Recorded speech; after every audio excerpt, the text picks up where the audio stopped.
What Musk, Bezos, Thiel and Feynman teach us about first principles. When you use first principles thinking, you are able to discover unconventional insights based on fundamental truths.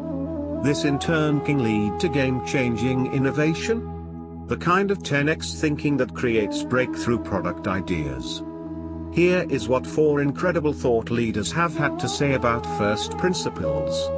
These leaders may not all call their approach first principles, but that is in essence what they are talking about.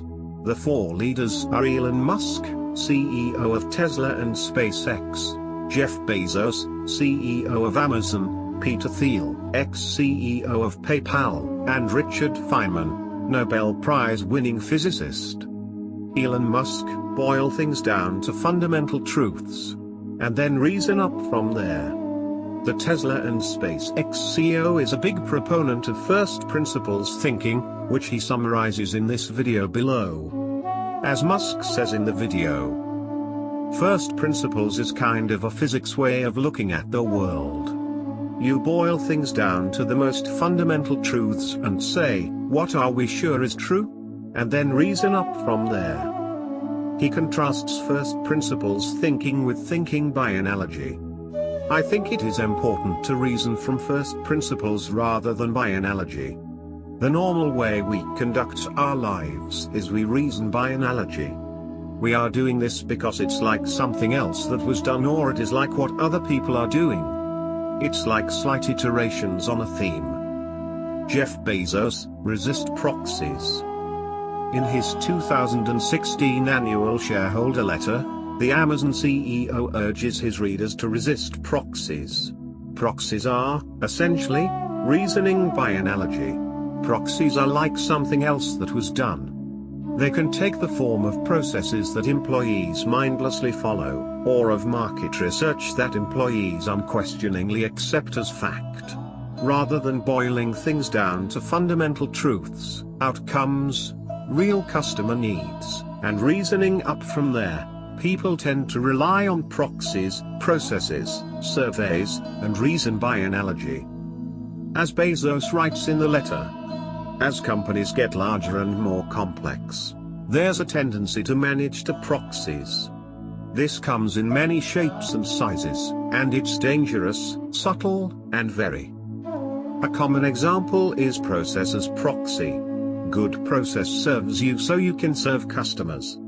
But if you're not watchful, the process can become the thing. This can happen very easily in large organizations. The process becomes the proxy for the result you want. You stop looking at outcomes and just make sure you're doing the process right. Gulp. It's not that rare to hear a junior leader defend a bad outcome with something like, well, we followed the process. Another example, market research and customer surveys can become proxies for customers. Something that's especially dangerous when you're inventing and designing products.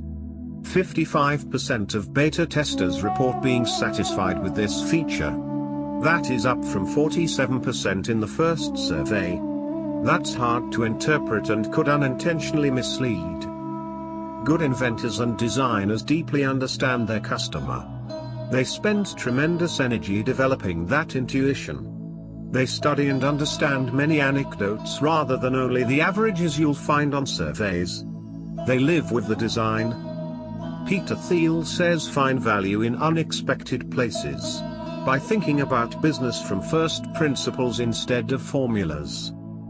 The former co-founder and CEO of PayPal, and early Facebook investor, wrote a book a few years ago called 0 to 1. He writes about what it takes to create true innovation and achieve breakthrough business success. This type of innovation is called vertical progress. Going from 0 to 1, doing something that nobody has ever done before. Vertical progress is much harder to do than horizontal progress. Going from 1 to n, copying things that already work. In order to go from 0 to 1 and achieve vertical progress, you have to discover an important truth that very few people agree with you on. A secret, an idea that was once unknown and unsuspected.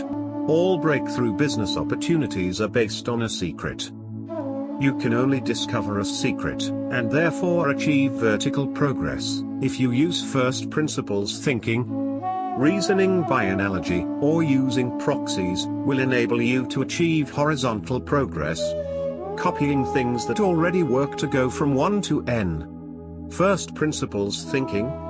Boiling things down to a fundamental truth, and then reasoning up from there, can lead to vertical progress. If that fundamental truth is an important truth that very few people agree with you on, then you have discovered a secret that could lead to a breakthrough business opportunity. As Thiel writes, every moment in business happens only once. The next Bill Gates will not build an operating system. The next Larry Page or Sergey Brin won't make a search engine. And the next Mark Zuckerberg won't create a social network. If you are copying these guys, you aren't learning from them. Because every innovation is new and unique, no authority can prescribe in concrete terms how to be innovative.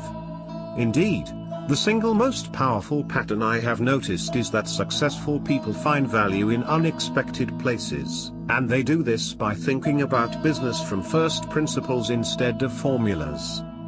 Richard Feynman, never pay attention to anything by the experts. We began this post with Elon Musk describing first principles thinking as a physics way of looking at the world. One of the greatest models of first principles thinking was Richard Feynman, a Nobel Prize-winning physicist and Caltech professor. In his book Surely You're Joking, Mr. Feynman, we learn that Feynman relished solving problems entirely on his own, from scratch. Not relying on previous work from so-called experts.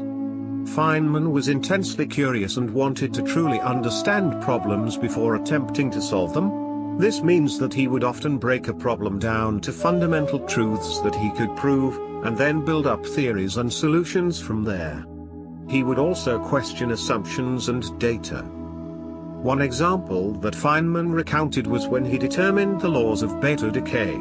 You don't need to understand the details of beta decay to benefit from Feynman's story below. I certainly don't either.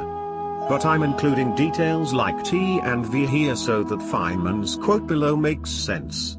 Take a deep breath with me and let's do a superficial dive into beta decay. Feynman was at a conference in Rochester, New York, where he heard a talk by some researchers about beta decay, and largely believed their findings. A few years later, Feynman was reviewing the same problem and realized that they had made a mistake. The prevailing view on beta decay at the time was that the neutron-proton coupling was T. However, Feynman discovered that it's actually V. There was no fundamental experimental data to support that the coupling was T. It was an assumption that someone had made, and then others built on top of that assumption until it became the prevailing view. Feynman realized afterwards that he relied too much on the reasoning of others, reasoning by analogy. From that point on, he never relied on the reasoning of experts. He approached problems from a first principles standpoint. What do you know to be fundamentally true, and then reason up from there. In the case of beta decay, there was no experimental data to support that T was fundamentally true. Feynman's insight was that V was fundamentally true, which enabled him to correctly solve the problem of beta decay. As Feynman wrote, "And when I became interested in beta decay, directly, I read all these reports by the beta decay experts, which said it's T. I never looked at the original data, I only read those reports, like a dope. Had I been a good physicist, when I thought of the original idea back at the Rochester conference I would have immediately looked up, how strong do we know it's T? That would have been the sensible thing to do. I would have recognized right away that I had noticed that it wasn't satisfactorily proved. Since then I never pay attention to anything by the experts. I calculate everything myself. When people said the quark theory was pretty good, I got 2 PhDs to go through the whole works with me, just so I could check that the thing was giving results that fit fairly well, and that it was a significantly good theory. I'll never make that mistake again, reading the experts' opinions. What did we learn? We have heard from 4 thought leaders: Elon Musk, Jeff Bezos, Peter Thiel, and Richard Feynman, about how and why they use first principles thinking. Elon Musk: boil things down to fundamental truths, and then reason up from there. Don't rely on reasoning by analogy. Jeff Bezos: resist proxies. Don't mindlessly follow processes, or unquestioningly accept survey data. That is reasoning by analogy. Go out and discover fundamental truths. Focus on outcomes, and real customer feedback. Peter Thiel: true innovation comes from discovering an important, fundamental truth that few people agree with you on. A secret. First principles thinking helps you discover secrets to achieve vertical progress, 0 to 1. Formulas, proxies and reasoning by analogy only enable horizontal progress, 1 to n.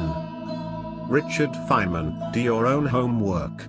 To truly use first principles, don't rely on experts or previous work. Approach new problems with the mindset of a novice. Truly understand the fundamental data, assumptions and reasoning yourself. Be curious. By incorporating these lessons, we will be able to discover unconventional insights, secrets, fundamental truths that very few people agree with us about, that lead to breakthrough business and product opportunities.